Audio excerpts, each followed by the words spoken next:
Saludos y bienvenidos a todos to the PGP podcast. Hey everybody, Josh Tobat, proud principal of Memorial Pathway Academy in Garland ISD, Garland, USA. Ready to rock and roll with all of you. And a very special day today because there's a lot of people today on this panel and next week's panel. It's a back-to-back format show for authors of an awesome book, which we talked about last week, but we'll get into the details in a little bit. I hope you're doing very well. Remember that the PGP podcast is part of the Fantastic Four Network. Fantastic Four Network with Super Saturday with Coach Hurt. If you want a cat that will help you, your scores, and right now you're breaking down that data, you know that. Your preliminaries came in already. If you need some more detail, you need some surgical advice, Sean Hurt is your guy. The doctors, Tammy and Shika, if you want someone that changed their culture, 2-3 letter grades in 1 year, those are the people you need to call. And do I even need to mention El Jefe? Do I need to mention El Jefe? Principal Cafele, he's doing some kayak somewhere in Puerto Rico. I don't know what that he's doing, but that he's out there, well-deserved vacation, Jefe. You keep on enjoying it, and all we're doing is we're waiting for the NFL draft because our teams are horrible, Jefe. The Giants and the Redskins are horrible, but in the end, remember that we're part of the anchoring crew of the PGP podcast. So if you want to be part of the show, please reach out. We need your help. This show is not a specific format. We have everything here. Last week we had physical exercise. Then we have bus drivers. Then we have superintendents. We have authors of this book. We have everything is here just for you. We are the Amazon of education because it's a one-shop stop for you.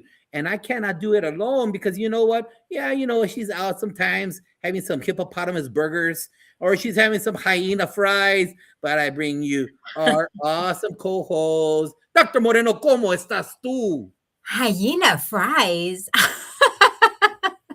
You know, Josh, I'm doing great. I'm home. You see my spiders. When you see my spiders, you know I'm in Houston, Texas. I am home finally, and I'm enjoying myself.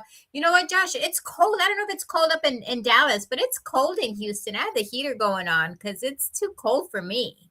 Moreno, remember that this is an international show. We got people from New Zealand and Ghana, but we got people from the New England area, and they laugh at us.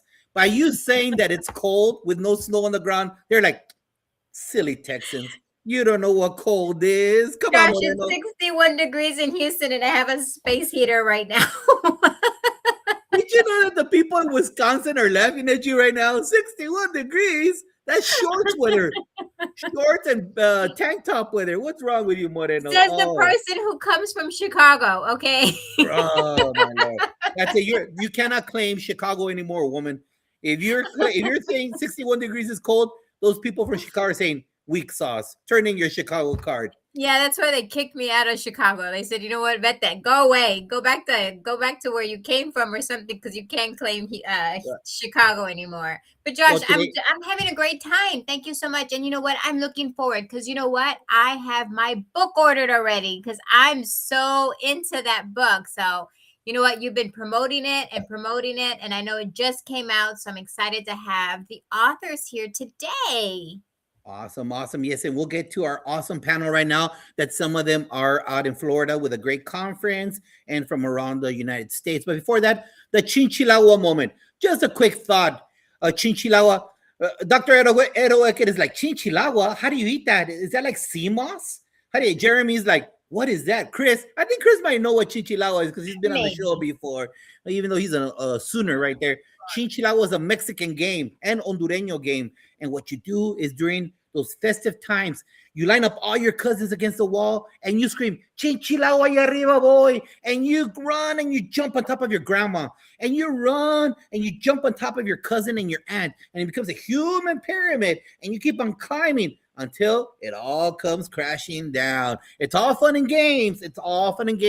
Until someone gets hurt. Well, this is my thought today.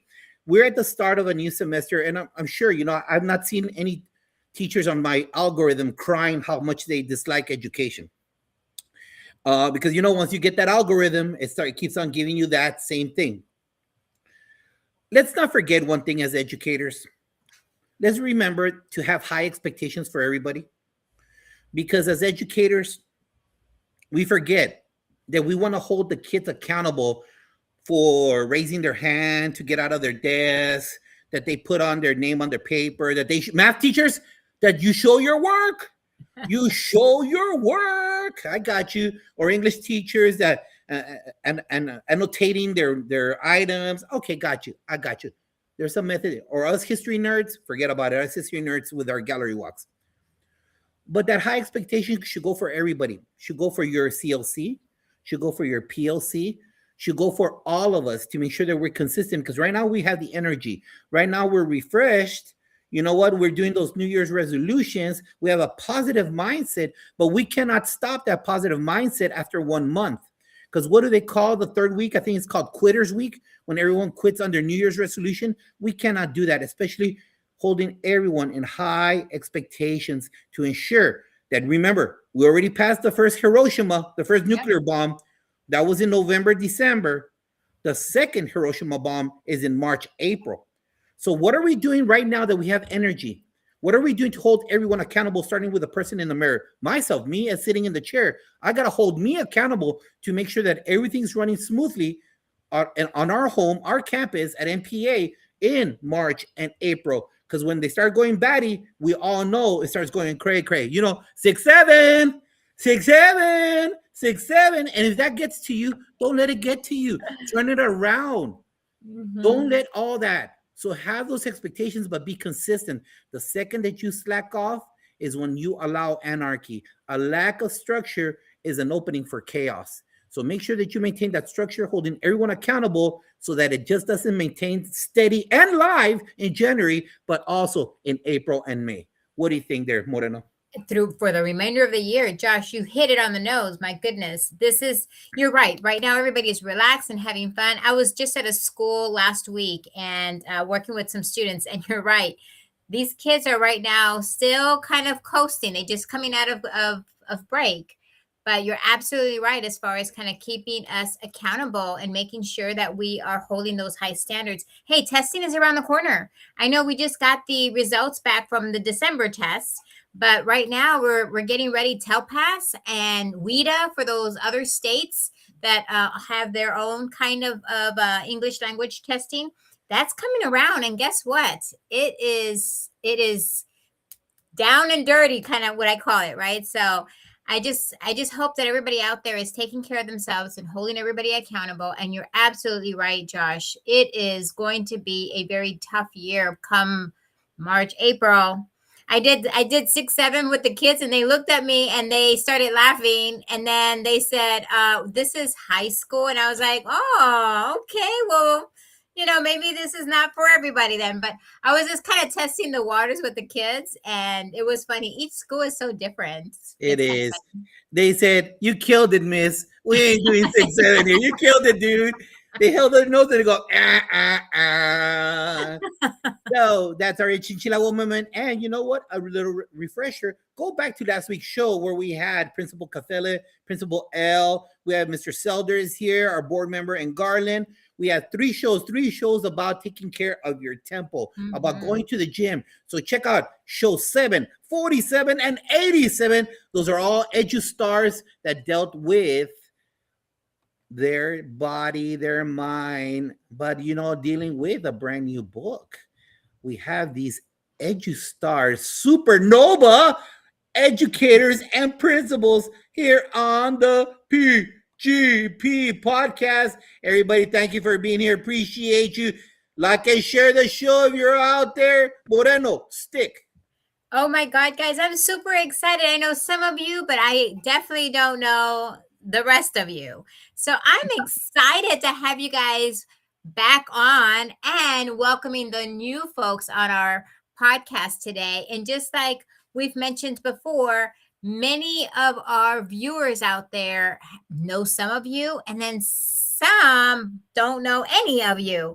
So I think it's important that we start off our PGP podcast with getting to know us a little better. So Dr. Edoeke, we're going to start off with you, my friend. Okay. Can you please give the audience a brief background about your work, about yourself, obviously, and then talk about maybe your family, your academics, your background, and your current job.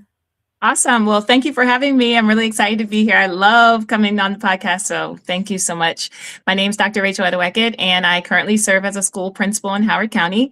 This is my 21st year in public education. It's hard to believe that it's been that long, but it's been 21 years, and I love every minute of it. It's a challenge at time, of course, but I really am grateful for the opportunity to serve our students, staff, and families. I am also the president of the Maryland Association of Elementary School Principals, and there I get an opportunity to meet with lots of people around my state of Maryland, but also more broadly, and get a chance to find out what are the needs of school leaders and to find ways to advocate.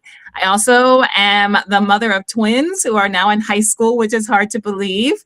My husband and I will have our anniversary in about 2 months. It'll be 16 years. So time is flying by. I'm very fortunate and blessed to have a great family. And right now I'm speaking at FETC, and my mom is here with me. So that's been nice to share that experience with her too.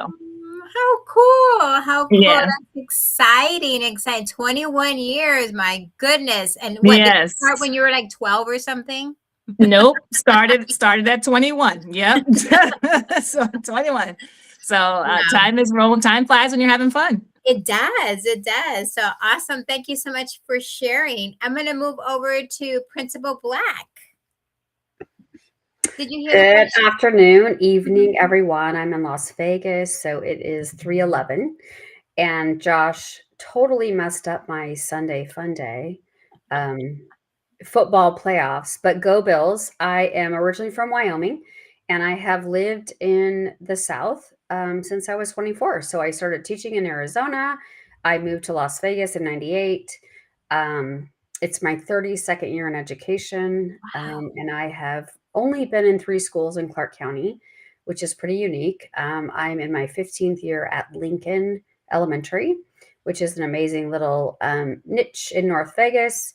And it's my last year. I'm retiring in June. Congrats. So I am at the end of my MBA. I'm hoping to jump out into the business world, having knowledge of education and then business. And I'm not really sure what I will do. I haven't, one door has to close kind of before one door opens, but I'm excited for the next adventure. I have many more years, I think, to give, but I do believe that at some point, I've given all I can to education. So I'm excited for the next step. And I have no children, but I have 2 dogs. And my Yorkie is trying to decide if he wants to be in the room or not. So every time I shut the door, he's upset. And then I open the door so that's my dog in the background if you hear him. Oh my goodness. They're like children because I have 2 of them right here. Because if I leave them go out there. But then it's like the door shuts and then he wants to be out. So I don't know what he wants. But anyways, I'm happy to be here. I'm excited to be amongst such a great, amazing, distinguished group. And I'm looking forward to our conversation. Awesome. Awesome. Thank you. Congratulations on retirement. I know it's right there because June is just right there.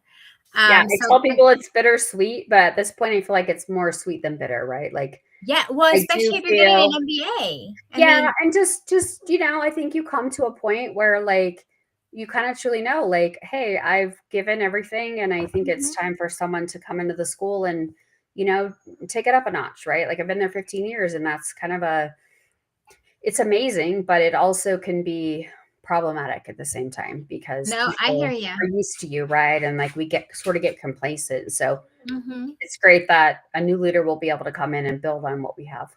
Absolutely. I was a principal for 18 years and I walked away. So it was time for you to let somebody else and take over. So mine will be 18 total because I was at another school for 3 years. So, and 2.5 years as an assistant principal. So definitely tell people like, hey, you don't have to jump over to the dark side too soon in your career because you might get stuck there longer than you want. And it's a long, lonely journey to be on this side sometimes. So I always tell people like enjoy teaching, like that you can never have too many years as a teacher. Absolutely agree. We talk about that all the time, Josh and I always talk about how the principalship is just a very lonely job. And the higher you go up, even worse, I would think. So, Dr. Gover, my friend, buddy. Hey, how are you? I'm fine. It's nice to see you again. You too. I was just thinking about you the other day when I saw your pictures when you were in Africa. I was like, oh, I'm so jealous. Yeah, I had a great time. So please let the audience know a little bit about yourself and your family, academics, background, and what do you do now? Absolutely. Thanks so much for having me on the show. As always, I'm rooted in gratitude to share this space with each of you. I come from a divorced family, so I split time between North Carolina and Oklahoma. And specifically in Oklahoma, I grew up on a 300-acre farm on the weekends and in the city during the week. So that brings unique experiences with itself. And I vulnerably share that because as humans, we're wired to belong, to fit in, to be seen, heard, valued, and respected. And so when you're shifting and moving from rural to city areas and in a divorced family, you really don't feel like you belong. So it'd be no surprise that I was picked on and bullied as a kid. And education literally changed and saved my life. And so I knew from a young age that I was going to be an educator. My 10th birthday party was in Office Depot. And my dad still gladly tells that story without any shame or embarrassment. So I've owned the good love for a school supply. So I was a teacher, high school English teacher for several years, worked in school turnaround, school improvement, and then had the opportunity to move into leadership. I said I would never do middle school and landed in middle school. And it was the best years of my career. I had worked as an assistant principal in a really toxic space. And that led to me researching school culture, motivation, and teacher retention, which led to my doctorate. After serving in school leadership, I did serve at central office for several years and walked away in 2023. And now I work as a kindness advocate, working with schools, nonprofits, businesses, and organizations to understand that motivation and kindness are the thing that's needed today to retain employees and teachers. And I also work at the university here in Oklahoma City, serving new teachers and new leaders. And so I applaud all of you for the many years you've served in educational administration. And thank you for your service to your communities, because what you do is hard work. I don't even know what to say, because you're just amazing. I look at your posts all the time, and what you do is so cool. So thank you again. And I didn't know you came from, a divorced family and you were in the city. And so I just learned like much more about you with this intro. So, I just love you to death, and I follow you on Facebook all the time. So thank you again for being here with us. And I'm looking forward to hearing more about your chapter and everything else. So stay tuned. Hold on to that. We're going to get to Jeremy, because Jeremy is just like, okay, it's my turn. Hey, everyone. How's it going? Glad to be here. Josh, thank you so much. And Dr. Marino, this is a lot of fun. And so many amazing educators I respect, Dr. Rachel Edo-Eckett. And it's great to meet Dr. Culver and Jen. So I'm in sunny California, and my background's a little bit different. I mean, everybody's, seems to be a little bit different. And I started off as a social science teacher, and I taught for many years at the high school level. And I was involved in everything. It's funny. I sort of debate, like, should I put this on my LinkedIn? The list would be huge of all the committees and things I was involved in. I'm like, nah, it's too long of a list. But yeah, I ended up going to, I became an admin on assignment. And so I worked part-time as a teacher and part-time as an administrator. And then I became a vice principal, and I was at a school with about 1,000 students, and it was a K-8 school site. From there, I sort of took on other leadership roles. So I became a vice president of legislative action for the Association of California School Administrators. I was nominated and elected for that. And then I went off to do other things. So I ended up becoming a president of the Association of California School Administrators for our county. And then I went a little bit higher up. I became a chair of legislative policy, and I represented 5 counties in California. And I was on the state ACSA policy committee. So I did a lot of those sorts of things. I started a podcast, and it sort of, just kind of took off. And I, ended up going into that space, started a media company. And so my leadership currently comes from the perspective of being a school site administrator, but also running a media broadcast company. So kind of an interesting background. Yeah. You certainly went you got there through a very unique pathway. Oh yeah. But awesome. I'm super excited to have you here today, sir, and all of our guests. I'm so excited to hear all you have and why you wrote the chapter. My goodness, I just can't wait, Josh. I can't wait till we get to that portion. But before we get to that portion, big shout out to those of us that are following us right now. The main man is on the call, Robert Hinchcliffe. Hey, nice to see you on the thread right there, my man. Dot McKeever Jeter from Illinois. Thank you. She is our #1 cheerleader for the Fantastic Four. She's calling us always out to come and support each other out of Tulsa, Oklahoma. Melissa Jones, Dr. Melissa Jones Chunu, Principal JL. If you don't check out that guy's podcast, you better make sure you check out that guy's podcast. That guy's on fire with that show. Stacy L. Joy, Clemencia Acevedo, who was part of our teacher roundtable from New York. Thank you for being here today. And my sister from South Carolina, that we're still licking our wounds, our Gamecocks, Dr. Sheikah Houston. Thank you for being here right now. Thank you very much. And so let's get started with you, Jeremy, real quick. This is a two-part question, very simple, because people need to know. You know, you author a chapter about leadership, but people want to know about you, Rachel, about you, Chris, about you, Jen. They want to know, what made you become an educator? What? Was it good? Was it not good? You know, some people, it's either way. What made you? And how did you meet Mr. Robert Hinchcliffe? How did you meet him? So that's a two-part question right there, right? How did you become an educator? What or who? What led you to that? And how did you meet him?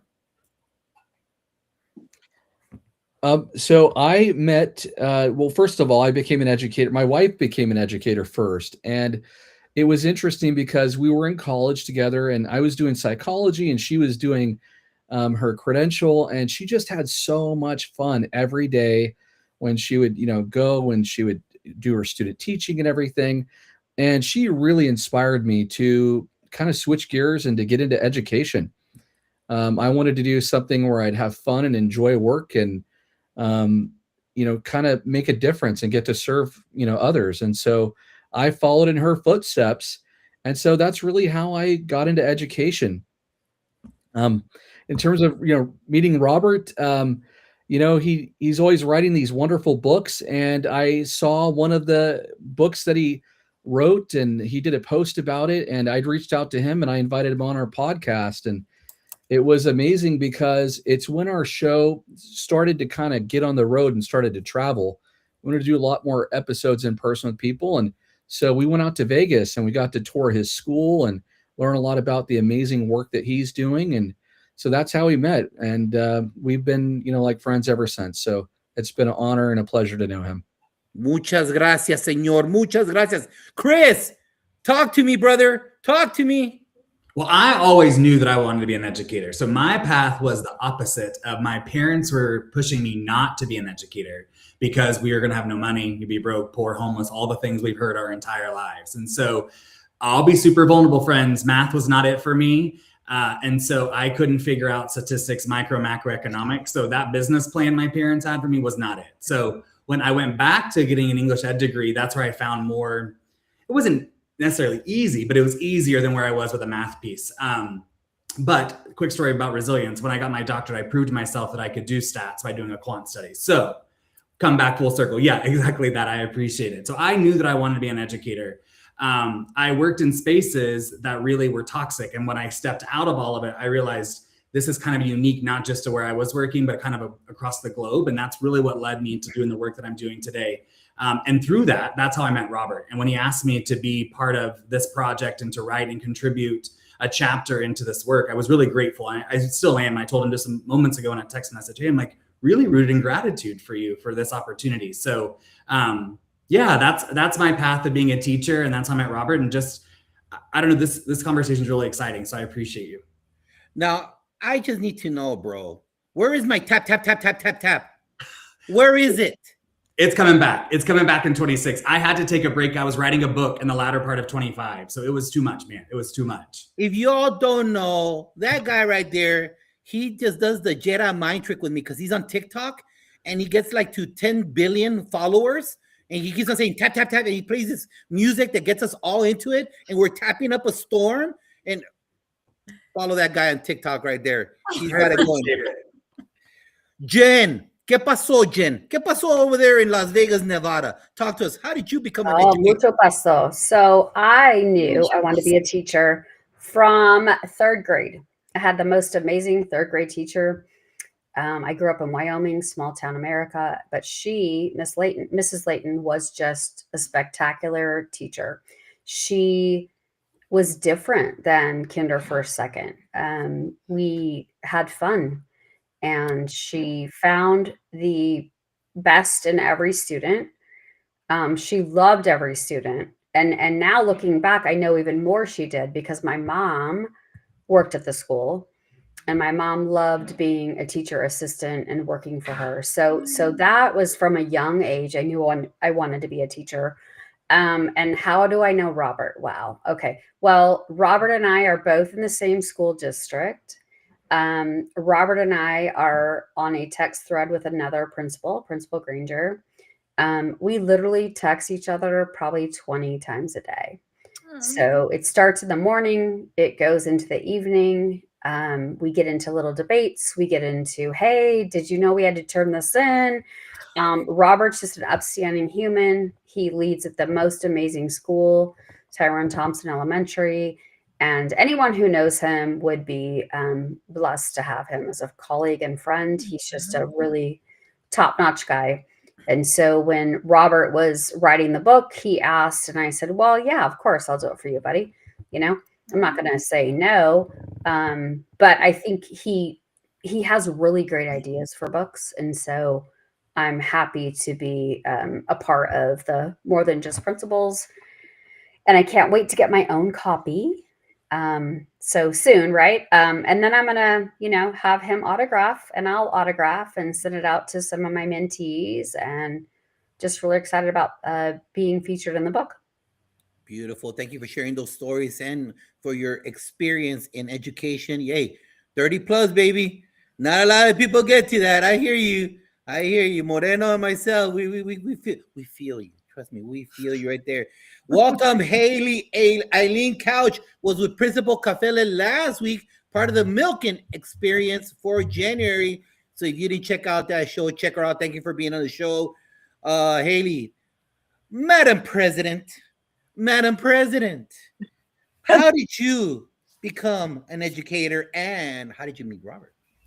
First of all, I love the title. Thank you, Madam President. I come from a family of educators, so I have always grown up in school. I'm one of those kids that loves school, and I did not enjoy summer vacation because I didn't get to see my friends, and I did not get to see my favorite teachers and staff members. So I think growing up and having that modeled, my grandmother was a school librarian in the Baltimore City public school system. My aunt was a music teacher in the district where I serve in Howard County. And so I was always setting up classrooms and just watching them interact with kids. And again, I just loved every single one of my teachers. I was someone that always had talks too much on my report card because I was trying to control things in the classroom, and I wanted to be a teacher right away. And I had those leadership skills. I call them leadership skills now. Maybe they were not interpreted in that way at the time.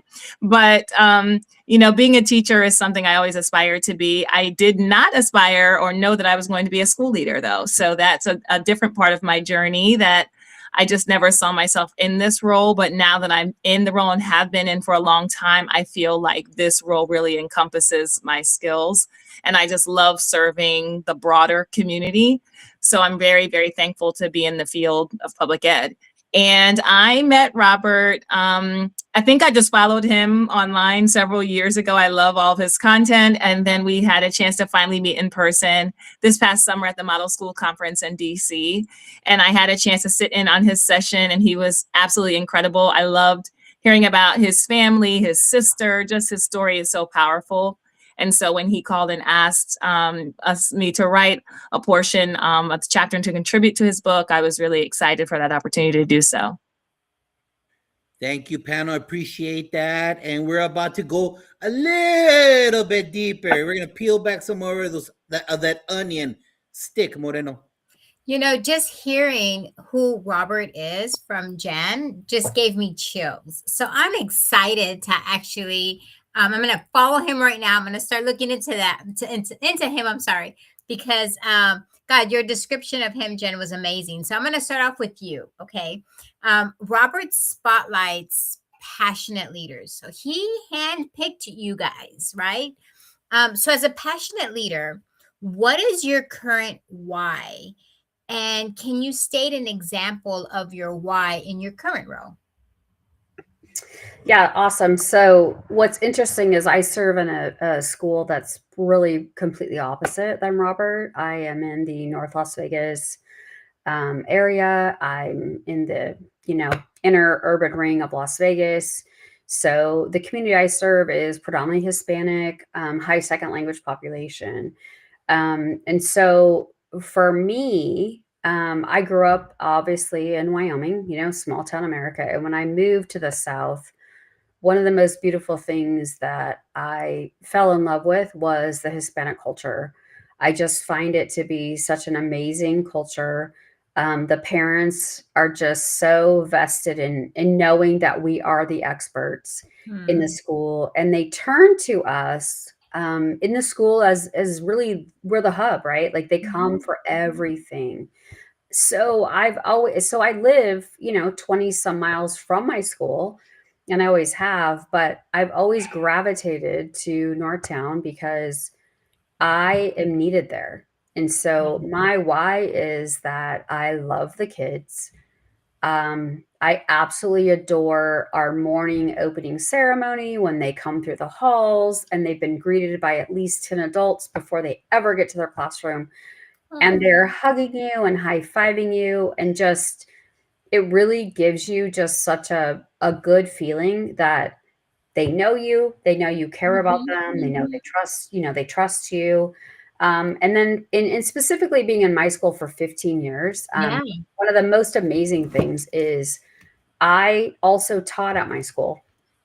And so I have parents who I taught. So now we have their kids. And so when I tell the kids, hey, I taught your mom in third grade, the kids are like, what? Like, how? I know. Yep. Yep.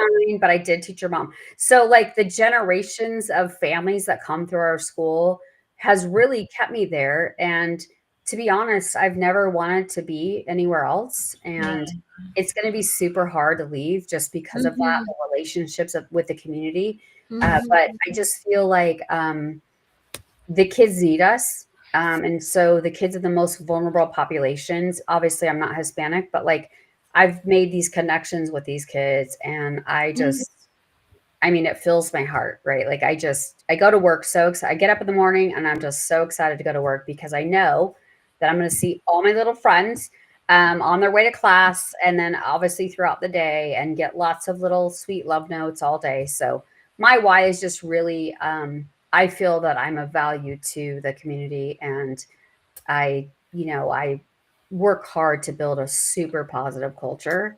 Low turnover of staff, really shows that like that's what we're about at Lincoln. So I'll stop there because I don't want to get the nasty look from Mr. Josh where I've talked. We're good. We're good right now. We're good. But you know what? I hear you, because I was there 18 years. So I was getting some of my little, being in education for 33 years. I had so many of my parents with their children now. And I'm thinking, they would come to me and they would say, my child is that. And I was like, do you remember when you were a child? Do you remember you used to hide in this little area here? It was so funny. And they're like, please don't tell my daughter that. Yeah. I mean, I get invited to high school graduations. The other day I saw a student, he's in college, and he's telling me, I'm done with the CSN, College of Southern Nevada. I'm going to go to UNLV, Miss Black. I'm getting my bachelor's in business, and then I'm going to become a CPA. And so one of his former teachers, who's now retired, I had to text him to tell him, like, because this kid's just like amazing, right? These families. So it just, there's just really a lifelong people that you've met from such a young age, but you've been able to keep in contact with through the years. So it's just super special to me. It's not often that we hear educators able to kind of look back and see what they've done, right? Because we Right. have them for such a short amount of time. So I tell people all the time, trust me, you are really doing miracles. And so awesome, and congratulations again. Dr. Culver, tell me what your why is, sir, because guess what? Robert saw something. So what is your why? Well, I appreciate it. My why really is service. I grew up, if you're familiar with adverse child experience assessment, where they say out of 10 questions, if you have 4 or more, you may have had a traumatic childhood. My score is a 9. And I don't share that for sympathy. I share that for solidarity, that maybe somebody listening or walking this talk today can connect in that aspect. And so teachers, and I need to plug to my parents to the absolute best they could with what they had. So I'm not dogging my parents. I'm just naming kind of where we are in regards to the research. But it really was teachers and educators who helped save and change my life to help me see what I was possible of. And so when I think about the lens of a teacher, like it's rooted in service of helping a community, as much of the conversation we've shared today. Same for school leadership.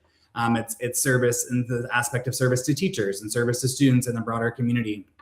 When I went to central office, I had the mindset that it was still service. I think that's where it gets a little convoluted depending on the central office in which you work. But I was still rooted in service of how can we make this better for students? Because I remember being a child in that classroom, in that space, who needed someone who was advocating for them in some respective manner, whether that be the building leader, that be central office leader, no matter what it may be.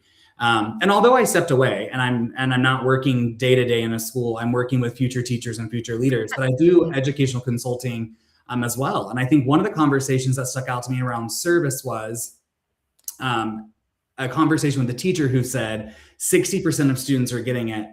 We should move on. It doesn't matter about the other 40%. And I really struggled with that comment because I broke it down, which for non-math lovers, I was like, I'm figuring this out. I'm going to get the amount of students it's going to be, right? And so when we had that conversation and I could point out specifically and say, it's this many students, are you okay with that?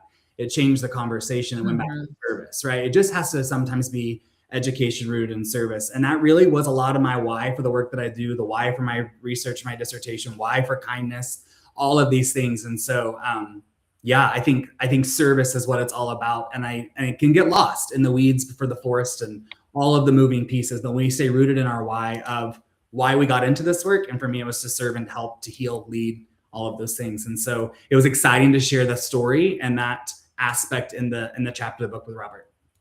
Awesome. Thank you so much. I appreciate that. Jeremy, how about you, sir? What was your why, or what is your why? Thank you. It's interesting because if you look at the definition of altruism, it's really, I think they say it's to give back without giving anything in return, right? And it's kind of interesting because when I was a lot younger, around 17, 18 years old, I had an opportunity to get involved in my local community and to help with the fire station. And we would go out and we would do things like replacing smoke detectors in senior citizens' homes. We would get to go help fight fires and do different things. And that really created sort of a foundation when I was much younger for this desire to want to kind of give back and make a difference, and to also kind of be a servant of my community. And so it just so happens that I became an educator, but really, I mean, it started way back then when I was much younger. It was just to make a difference and to make the world a better place. And that's what I've always been trying to do, even with our show too. The idea is really to just kind of take and elevate messages of educators to basically share ideas with the global community. And so again, it kind of goes back to that. And it started at a pretty young age. Yeah. Awesome. Thank you again so much for sharing. And Dr. Rachel. I was going to say it's always centered in children, of course, but as I've kind of grown and evolved, I've really focused and honed in on advocacy and using our position that we have in terms of being school leaders, district leaders, central office to really continue to push the message forward of what our students need, what our staff members need, what our families need to be successful. And we know, especially right now with the budget cuts and programming cuts, that's becoming a harder lift. And so I am resolved to working with just so many amazing colleagues and school leaders to continue to push that message forward that there are some serious needs, and we cannot say that we're doing right by children if we're not advocating for getting them the resources. We can't say we're doing right by teachers without making sure our teachers have what they need to be successful. We can't say we're doing right by school leaders if we're not giving tools and mentorship and talking about sustainability. So for me, my advocacy is rooted in sustaining the system that we have. And to have sustainable systems, we have to have sustainability within people. And that starts with our boundaries. That starts with, what are some of the changes that we can make that will make us show up best for everyone that we're serving? Because I agree with everyone on the call, the service, the advocacy, the volunteering, the altruism, all of that is a part of our work. But I'm really focused on how can we make sure that individually we are right, mind, body, soul, spirit, so that we're able to come to a place where we can really support the needs of everyone around us. And that's what I feel is really a challenge right now. We have a lot of people that are hurting. We have a lot of adults that are broken. We have a lot of children that are hurting, a lot of families. And so how can we work together to come up with some solutions that are going to put us in a better place moving forward?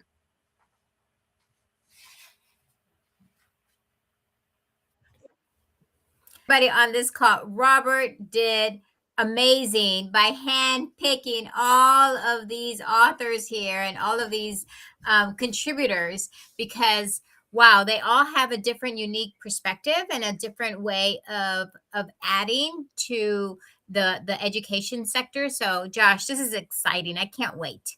We're talking about adding. We like to add a couple of names for people that are on the show today. David Stack from Pennsylvania. We're very happy we helped you with that PhD. We got those people that you needed for that. Thank you, future Dr. Stack, for being here. Central Hicks, mi hermano from Texas. Saludos, Central, from Central Office. Thank you for being. Hey, you got to tell me how the new gig's going, brother, all right? And the teal glasses are in the house. The teal glasses are in the house. Miss Katie Kinder, how are you doing? Welcome to the show. Appreciate you, past guest and a past guest at MPA. She did a great job presenting PD to our family at MPA. So, as educators, we read all these beautiful books by other educators. And then some people say, hey, you got a book in you. What you can you write it? You hear those words, right? Mm-hmm, mm-hmm. My question is simple, because there are people in the audience that have that idea, that squirrel in their head about writing a book or not writing a book.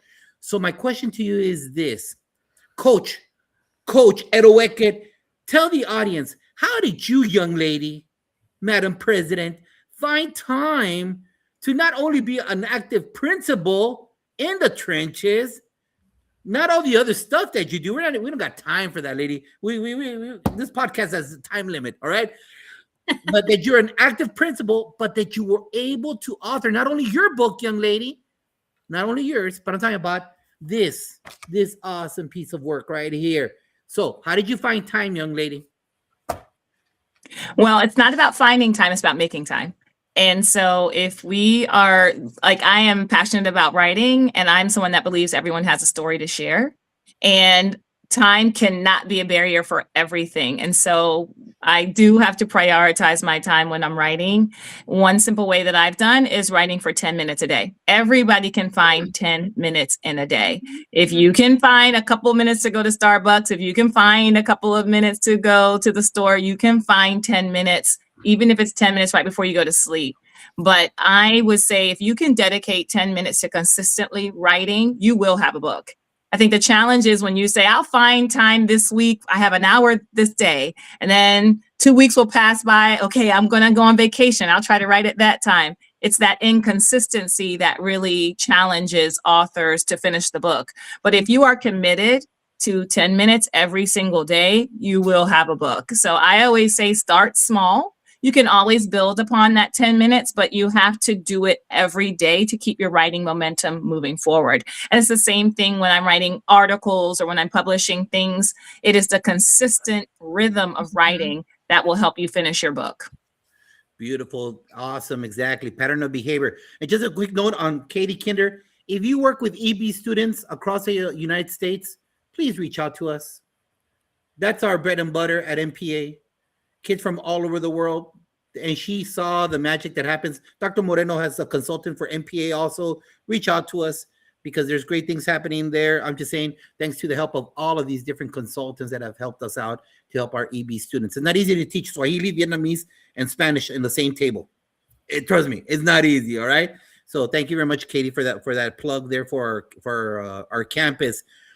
Jefe, I don't know if you kayaked from Puerto Rico back to New Jersey or you took an airplane, but rest. Well, thank you for being on the show, and like and share it, Jefe. Remember, the algorithm, Jefe. Like and share it.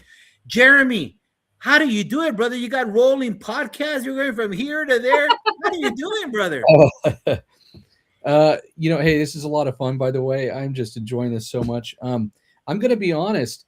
I was probably that bad student, right? With Robert, he would send me like, "Hey, I need this in," but and I was sending my homework in late. So, but I love what Dr. Rachel just mentioned regarding making time. That is so true. You have to make time. I probably procrastinate a little bit. I'm working on my doctorate too, so I'm doing my dissertation. So I'm trying to balance. Yeah, thank you. Trying to balance writing that. I'm close. Fingers crossed soon. But, again, it's just, the consistency and for me, I'm really big about calendaring things. If I calendar it, in Outlook, I use Outlook, I tend to follow up. So that's been a big help for me, just staying organized, calendaring it. Thank you, Jeremy. Appreciate it. So let's all check out Jefe's guns, because yes, he did kayak from Puerto Rico to New Jersey. All right, Jefe, stop showing off right there. Dr. Chris Culver, how do you do it, brother? Because you're tapping away on TikTok or you're writing chapters. Tell me what you're doing, sir. It's much like the response that have been shared here. I calendar a lot of things. I'm a list maker, so I make sure all of my lists are completed before I go to bed that day, or my email inbox is clear, like things that work for me that may not work for you. So you have to think about systems and organizational skills and strategies are going to work for you. Some people get overwhelmed by the idea of a list or an idea of a calendar event popping up. So if that's not going to be a solution for you, don't do it. Don't cause anxiety and stress for yourself. But it is, yeah, exactly that. But I remember the dissertation process of writing every single day just to get across the line. And so much like the conversation shared here, I apply that same strategy to keep going, whether it's with articles, with this book. But as Dr. Rachel alluded, like when you don't have that momentum or that practice of writing, then it becomes difficult to get back into the practice. Yeah. So just don't stop. Even if it's a sentence, it's a word, like whatever, maybe just don't stop. Just keep going. And like everyone said, you will have a book. You can do it. And I think sometimes our mind is what gets in the way. And so just believe in yourself. And if you're looking for cheerleaders, a lot of us here will cheer you on because we've been in that space. And that's what kindness does, right? We want to help one another be successful. And that's a form of service. And I love the explanation of advocacy. So in essence, that'd be advocacy as well for yourself and for others. So just don't stop and keep believing. Not that I was trying to land with a song, but that's where we landed. Perfect. Hey, but you're that music guy I know. So it's a perfect home run right there. Welcome Marcella Ostry to the show, part of the Fantastic Four family. Thank you for being here.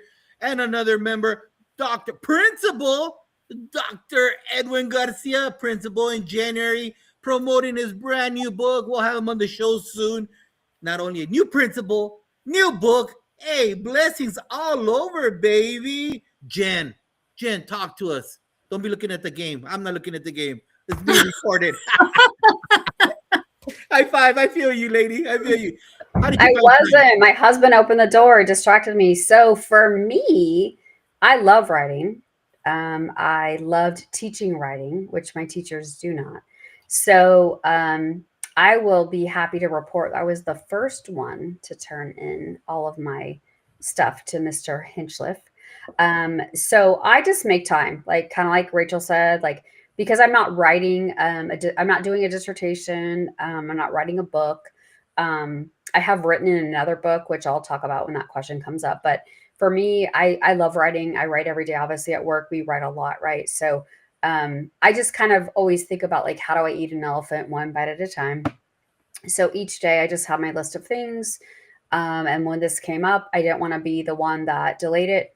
And so I just, I'm a taskmaster, right? I mean, I'm a people person, but when it comes to the work, like it's on my plate, I'm getting it done and done and off and check it off. So I just really live by that. And then of course, because I'm doing my MBA, I don't have time in the evening really to devote a ton of time to work stuff.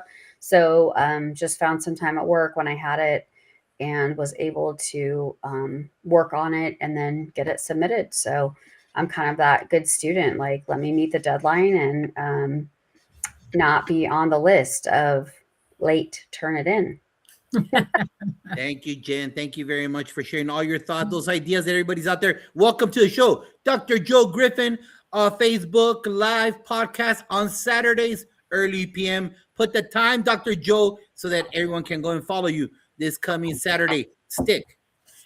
I just wanted to make sure I had some notes here. So Melissa asked Jeremy, is it quant or qual? Quant or qual? Qualitative. Qualitative. I almost went mixed methods, and I had so many people line up to tell me, do not do that. Don't do that. I would have been the first one to tell you too. So Yeah. I was going that route too, Jeremy, and someone gave me the same thing. They're like, buddy, 1 dissertation, not 2. That's all you need. That is true. But I ended up doing quant because I'm just terrified of qual. So anyways, so Melissa, you got your answer.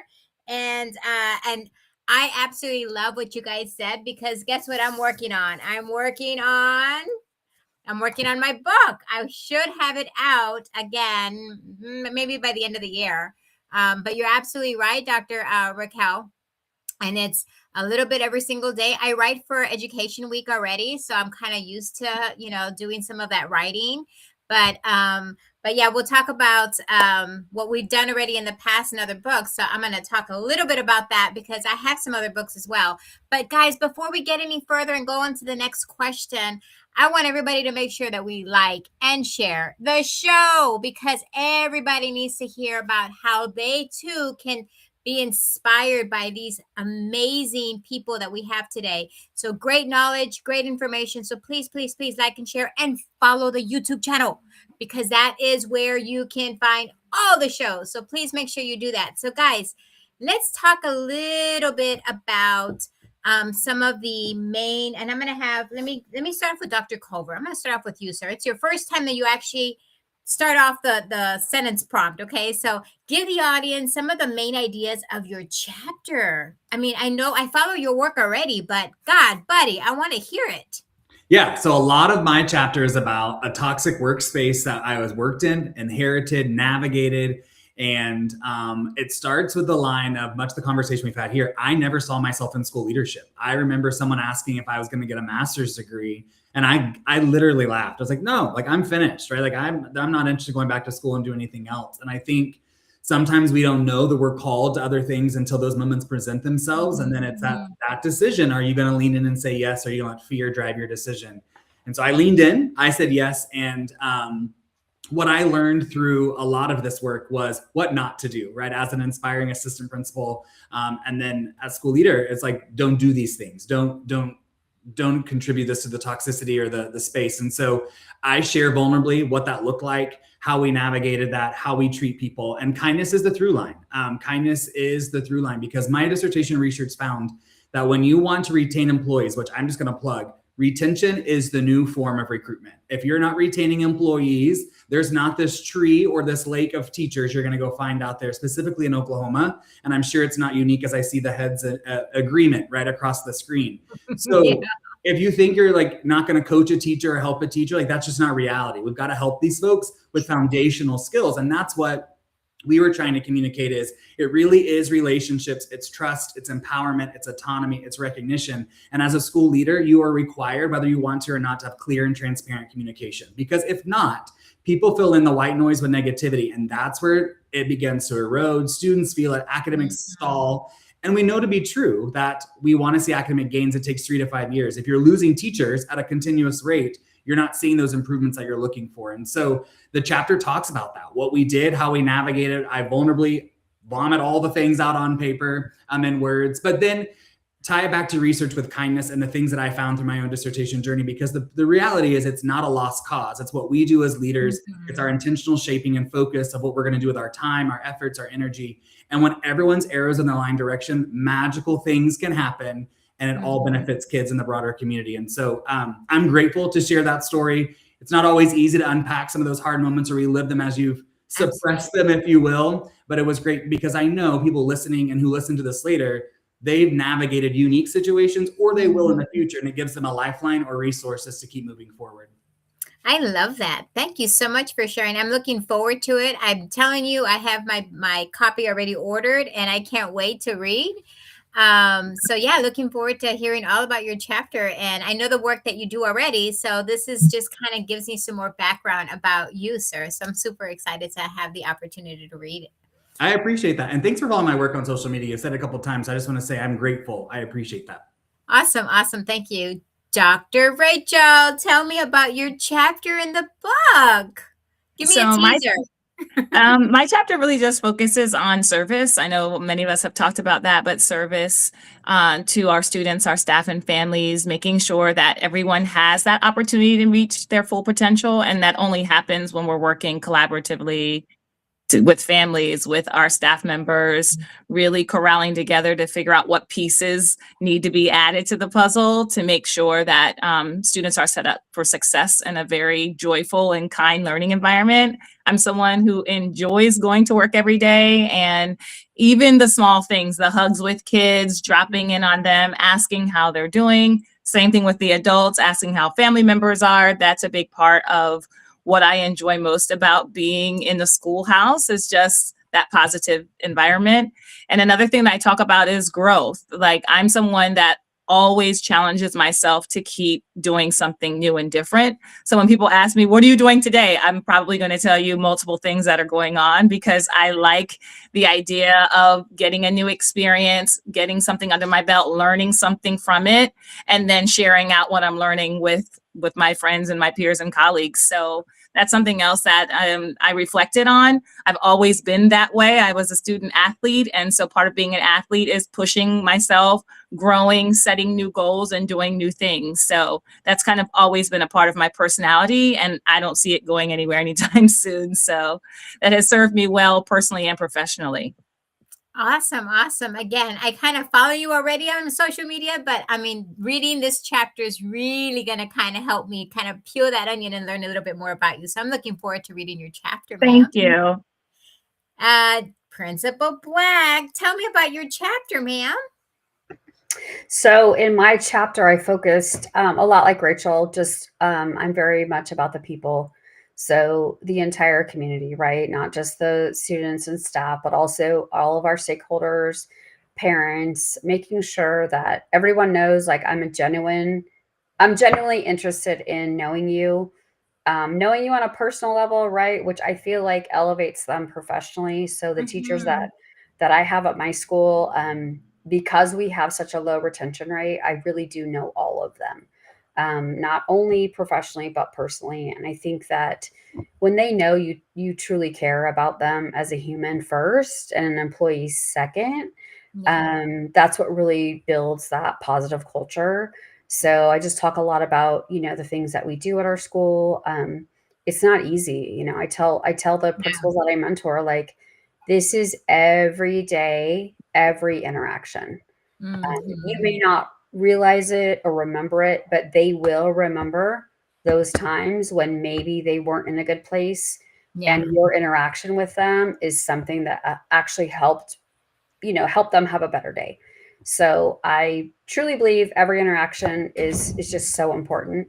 And so I value that. I model that for my assistant principals. I model that for everyone, obviously, but I'm trying to really help develop the capacity of my assistant principals, because I am retiring, and they both will be eligible to apply for the position. So, like, first and foremost, we are here to serve and lead with, empathy and care, and just be genuine, right? And who you are as a leader. And I think people like that, right? They want to know, like, how you truly feel and what you truly believe. And then, you can get them to do anything.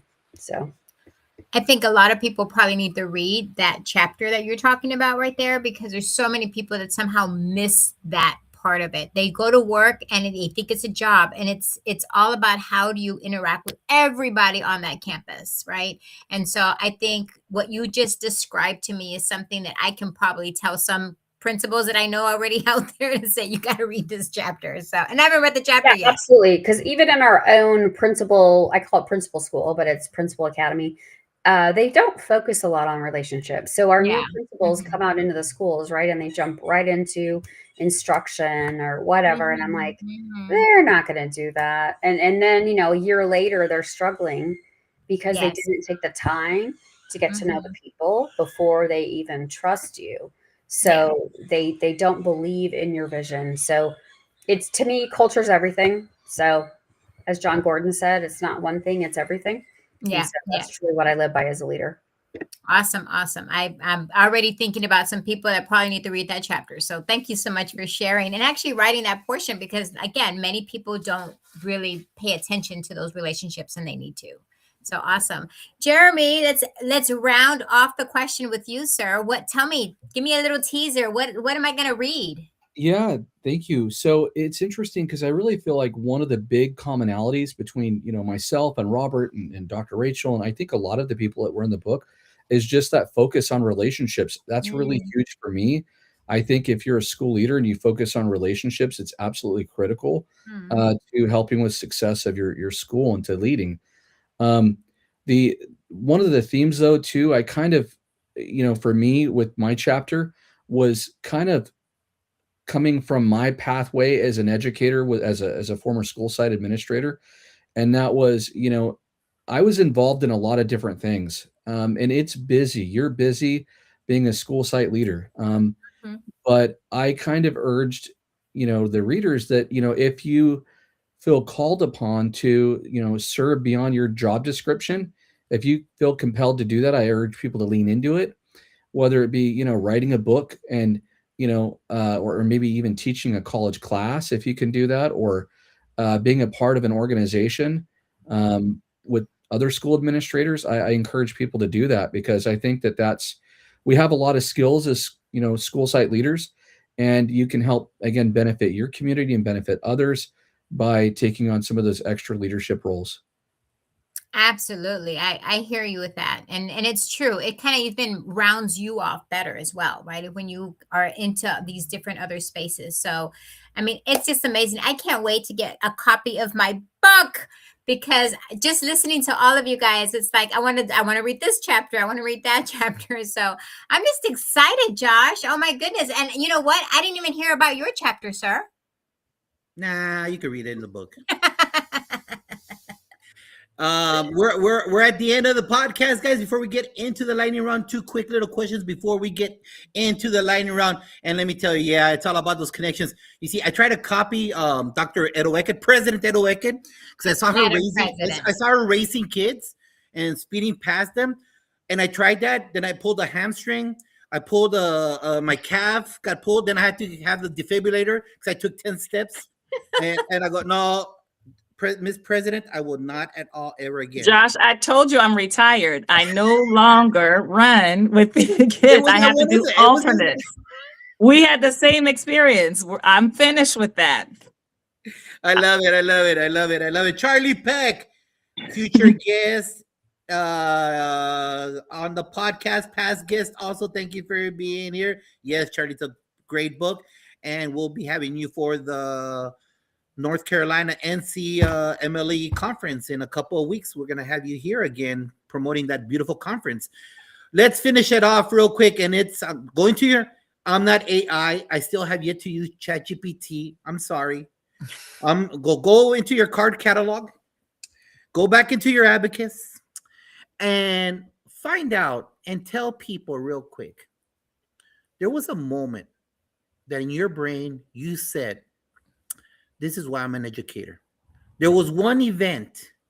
There was a kid, a mom. There was something that either as a teacher, either as an AP, as a principal, as a coach, there was one, all of us had that one thing. And some of us have had tons of them. that just solidify the idea that, yeah, baby, I got the spiritual pop because that kid told me that. It's about that pop. When you hear the band, and all the lights turn off and your band comes up, we all get a pop. Or your favorite wrestler, he comes out with their music. There's always a pop.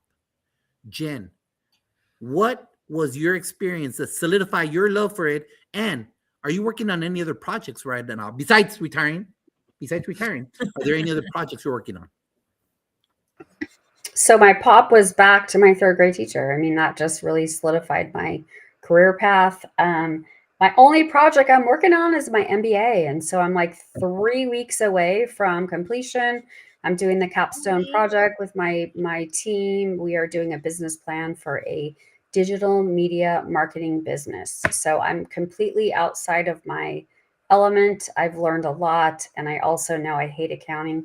So I won't be taking on any future job with accounting. Got it. Jeremy, what was the pop? And what are you doing next? It is hard to pick one. There's so many amazing students. There's so many amazing moments, right? That, stick with you. But I had a unique experience. Back when I was a school site administrator, I had a secretary. She came to my office. She says, "Mr. Brooks, there's this person on the phone and he says he knows you and wants to talk to you. Should I put him through?" I said, "I'm not sure who it is, but go ahead, put him through." And it turns out it was my 7th grade teacher. And it was yes. It was my 7th grade teacher from when I was in junior high. And I taught his daughter. And he found out that I became a school site administrator. And he reached out but I get on the phone and hello, not knowing who it's going to be. And, sometimes you get some tough calls. But I say hello and it's Mr. Murphy. And he said, "Hey, I just wanted to tell you that you basically made the right decision becoming an educator." And that really stuck with me, because I looked up to Mr. Murphy. And so that was an amazing moment. Yeah. What do you got next on the agenda? Next on the agenda, my goodness. His dissertation. Yes, that's what it is. I can tell you because I was there. I've been in your shoes. Fingers crossed by April, March. I got to finish it. You defend in March? For me personally, that's my goal. Okay. We'll see. If you need Jeremy, anything, I'm here to help you. Thank you. Can you coach me? You keep on using that title. What is that? What was the title that you just said? The title? No, negative. I'm saying about your position. Brooks Broadcasting? No, Nick, I'm not expressing myself correctly. You just said that you were this. What was that title? Oh, I was a vice principal at the time. Okay. Yeah, what was the other thing that you used? What was the other title? I was a teacher before, and I had his daughter as a student. Okay. Yeah. All right. And so, yeah. Okay. Hopefully that answers your question. Thank you, brother. No, that's fine. It's me. I just get things in my head right there. Chris, ¿qué pasó? So the moment for me that it all kind of connected, I mean, I had moments as a teacher, but there was this moment I was in a really dark space of like, is this even worth it? Is this what I'm supposed to be doing? And I got moved back to a campus after Labor Day that had used triple-digit suspensions in the first 4 weeks of school. So the place is on fire. Like, it is on fire. And I know that we know that when you look for problems, you find problems. When you look for good, you find good. And so I launched what I called the 7th grade student of the week. And I would reward students for their behavior. Teachers would nominate them. We were doing anything we could to find the successes in our school. And there was a student, when the teachers nominated him, they said, "This student is the student of the week." And I full stop, like it just came out. I was like, there's no way in hell this kid's getting the award. Like, there's no way, right? Because he had enough frequent flyer miles to my office. Like, he was doing round world trip. Like that. And his mom and I were on texting basis. So, like this is how it was. But what I also realized when I drove home that day is that's not fair. Those teachers saw moments of brilliance that I didn't get to see because I was on the other side of not seeing all the things they're seeing. So when I came back to school the next day, I said, "You know what, you're right. This kid is the student of the week." And so when I went to that class that Friday to award that student, you could hear a pin drop when I said his name, and he came up with tears in his eyes, and he looks at me, he's like, "There's no way in hell, Culver, I got this award." And I said, "You did. Like, you earned this. Your teacher saw it."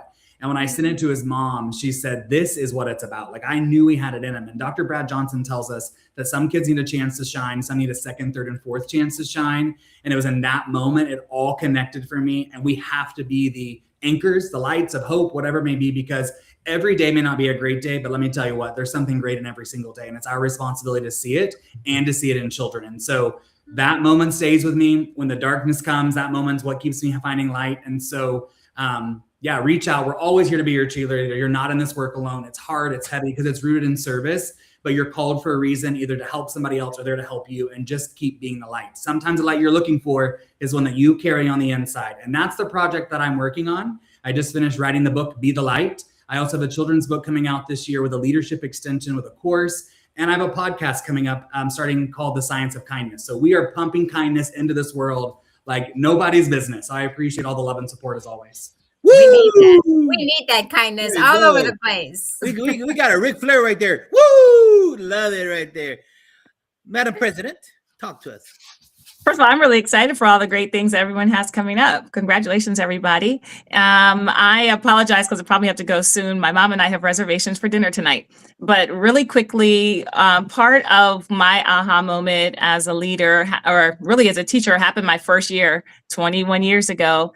I was a new teacher. I started in the very middle of the year, which is a hard lift for anybody to start, because you don't start the school year off with your students and families. So it was a lot of trust that needed to be built in a very quick amount of time. And at that time, I was their fourth teacher of the school year, just by January. And these were kindergarten students. So there was a lot of work to be done. But one of the things that stuck out to me my first year was I had a family where my colleagues said that that parent would never come to a parent-teacher conference. They had never been before for the older sibling, so don't even worry about asking for the younger sibling.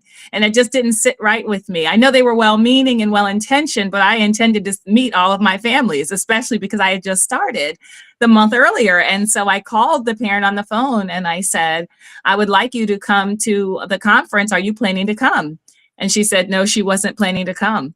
And I could have stopped the conversation right there, but I asked her why. Why aren't you able to come? We want to see you.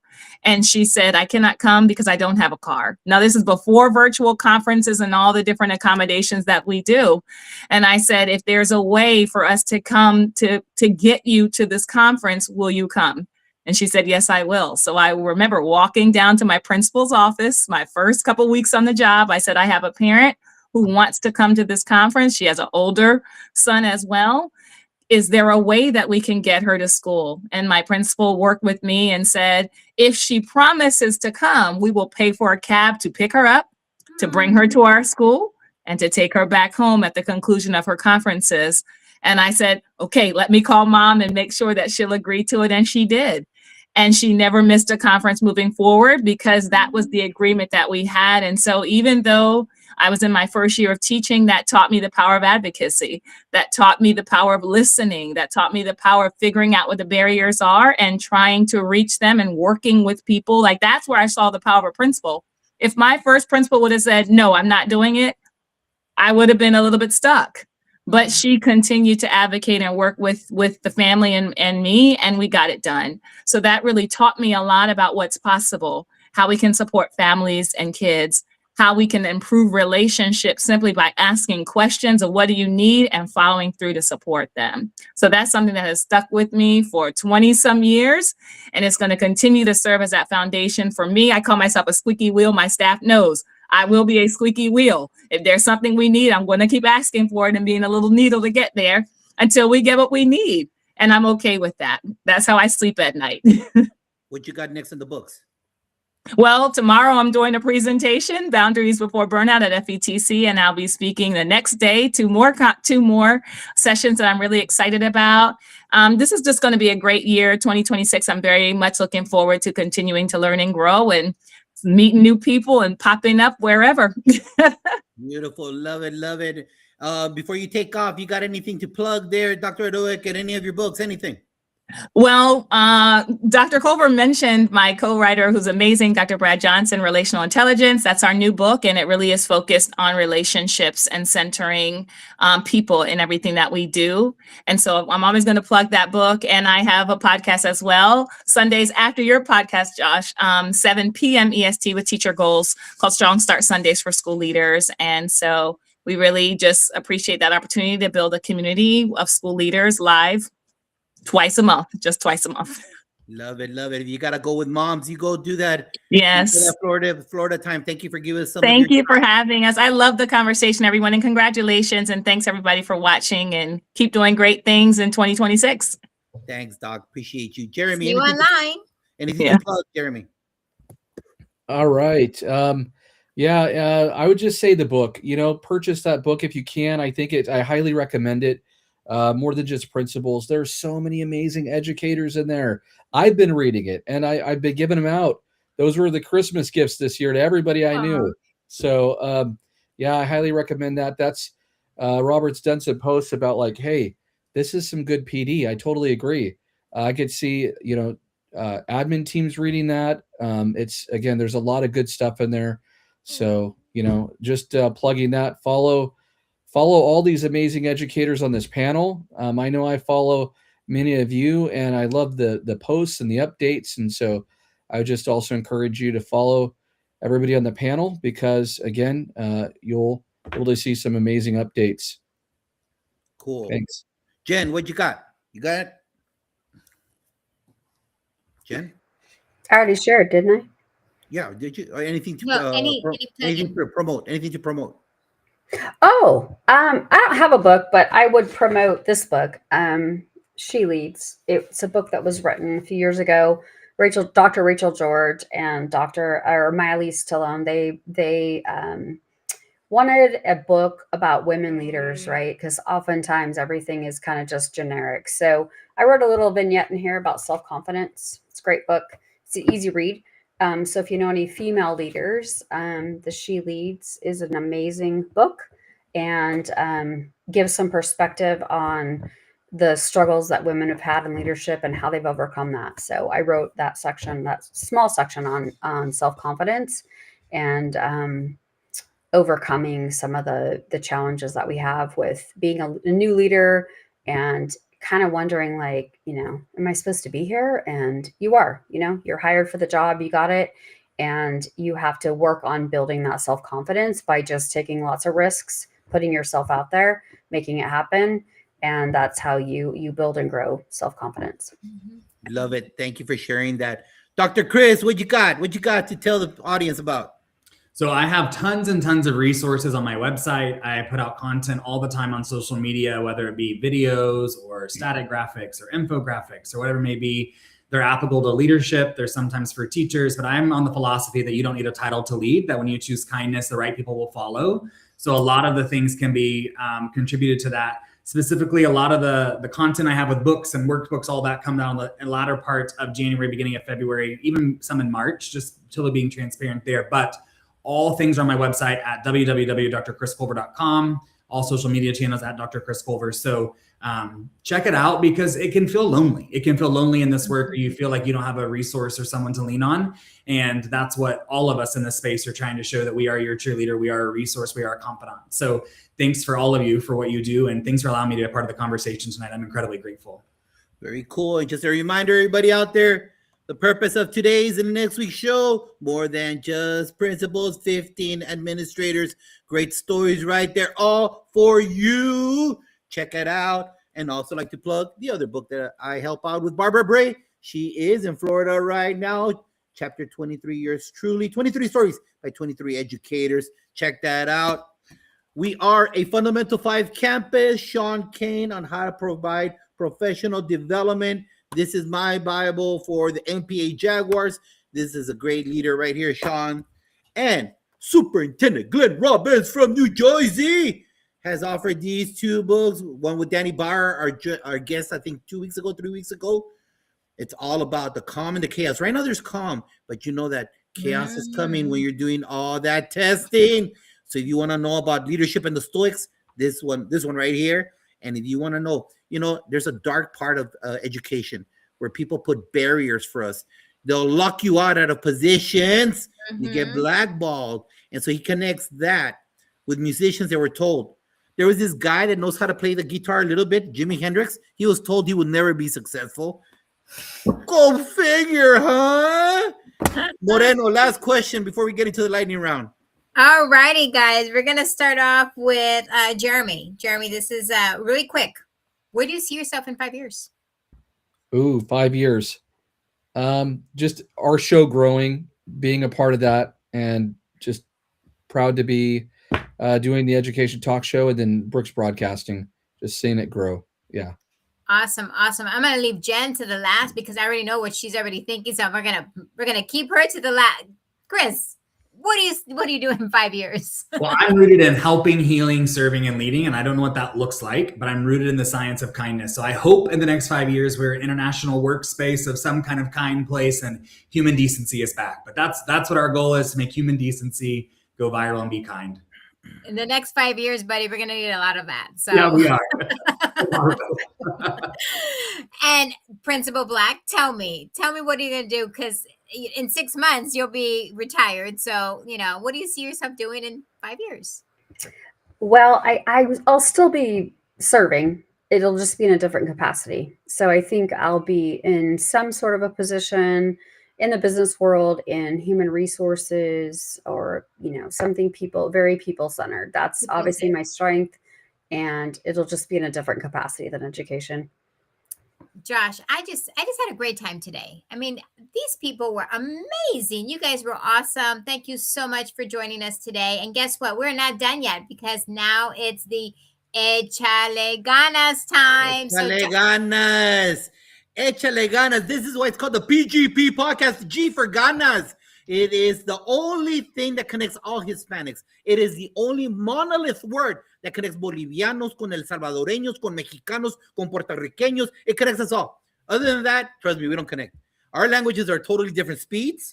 Our words totally mean different in other languages. It's all Spanish, but it's not connected. But one word, ganas. It's a spiritual word where a grandma will yell to her granddaughter, échale ganas, mija, when she's singing the mariachi. Or a mom yells, échale ganas, mijo, when he's playing soccer. It's a spiritual word. And that's the kind of life I want with this. It's a lightning round, real quick, other than question number 2. Chris, you're a pro at this, because you've been here just a couple of times on the PGP podcast. So we're going to start off with you, senor. Lead the way. Give advice to a new principal. Be present and build relationships. They are not transactional, they're transformational. You read a note, an email, a text from a parent, a colleague, or student that inspired you with their words.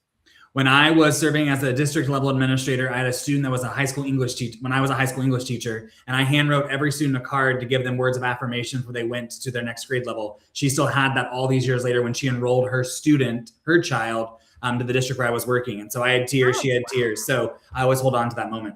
Eso. Send some flowers to an active colleague who inspires you.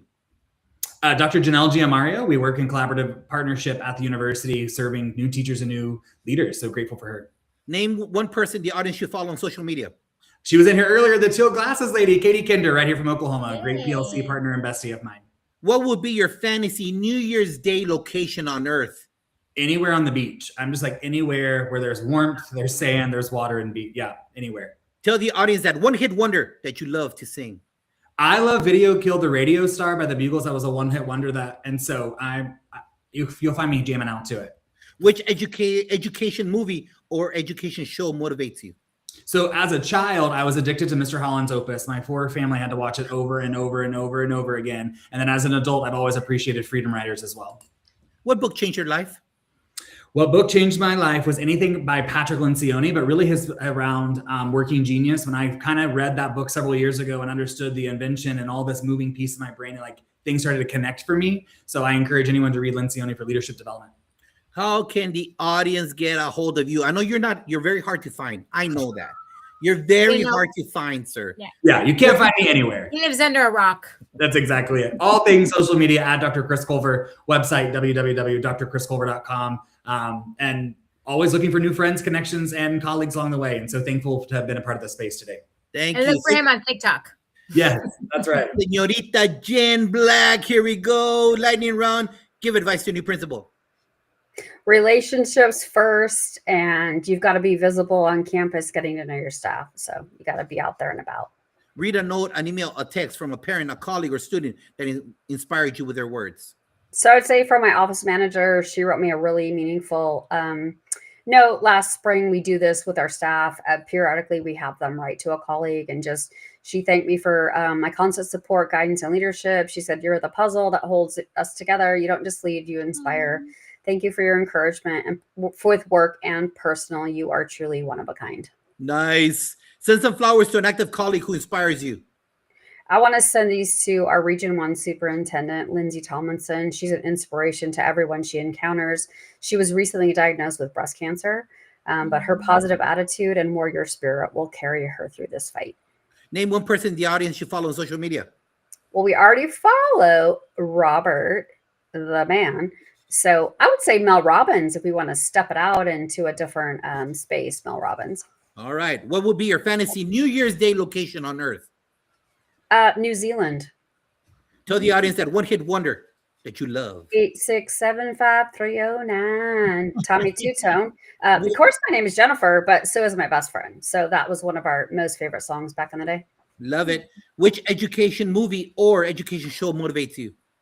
I went with The Karate Kid. I just think The Karate Kid is a great example of mentoring, perseverance with integrity and character versus just winning, which is what kids are so much about these days. What book changed your life?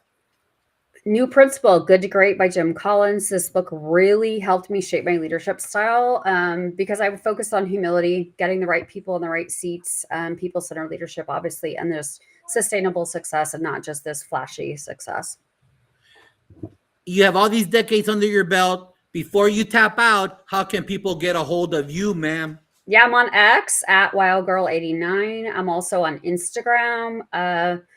Rocks and Ride Vegas, I believe, is my Instagram handle. So I'm really more active professionally on X.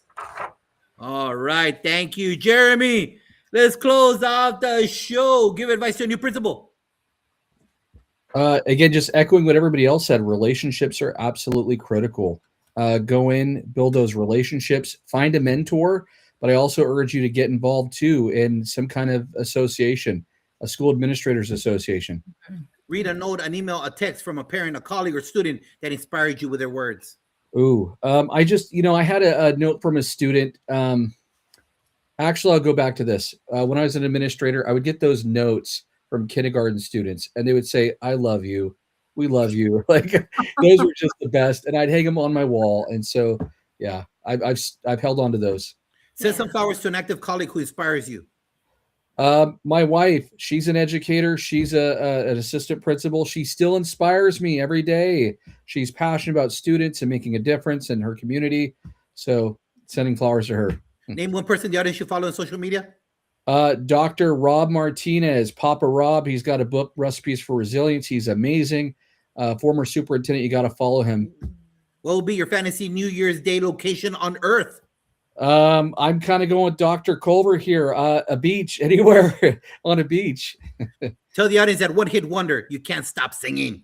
You know what? I'm torn on this. I keep thinking about the Macarena, but at the same, that was a one-hit wonder. But here's the deal, though. Ice Ice Baby by Vanilla Ice. It's you can't get rid of it. No, sir. No, sir. Which education movie or education show motivates you? You know what? I love the movie with the substitute teacher who takes over, becomes inspiring with students. It gets them into music. School of Rock. What book changed your life? When I was a student, I was like 17 years old. I read a book, and I hadn't done a whole lot of reading before that, but it's the book. It was MDs telling stories about themselves. For some reason, I connected with that book, and it made me fall in love with reading. I became a reader after that book. Beautiful. And how can people get a hold of you, listen to your podcast? Let us know. You can go to theedtalk.com. That's our website. The Education Talk Show. You can go to Google, just type in Education Talk Show, and we're everywhere. You can find us there, and we'd love to have you check out our show. Thank you, panel. Appreciate it. Great time tonight. And it's not over. It's not over because next week, part two. Part two, we're going to have the main man. Robert's going to be here. We all have Adam Lane from Florida, and Jamie Braida will be here joining us to talk more about that beautiful, beautiful book. And out there, remember, folks, you're not alone. You've got all of this free PD for you. You've got the Fantastic Four. You've got all these 4 shows. You've got all of these podcasts. You've got everything on Edutopia, Education Week. It's out there. You just got to make sure you reach out and make a connection, because in education, we're broke. We ain't got money. And if you're broke and you ain't got money, hey, back in the Jurassic period, when I started, you could take like 5 people to a conference in Florida. You could take 5 or 6 people to Las Vegas with 5 or 6 people. That's gone, baby. All of that is gone right now. And it's about test after this test. And you know what? We're all going through it together. It doesn't matter if you're in Maine. It doesn't matter if you're in Florida. If you're in Alaska, if you're in Hawaii or in the 48, we're all going through it together. And we are only stronger together, because you know what? Iron sharpens iron, and we need to stick together and learn from each other so that next day we become better. And if we become better, our scholars become better. And that means that this beautiful country, this beautiful melting pot, becomes even greater than what it is. So thank you for being here tonight. Panel, say goodbye to everybody. Goodbye. Good night. Bye, everybody. See you next Sunday. Don't hang up, panel. Don't hang up, panel. Join us next week.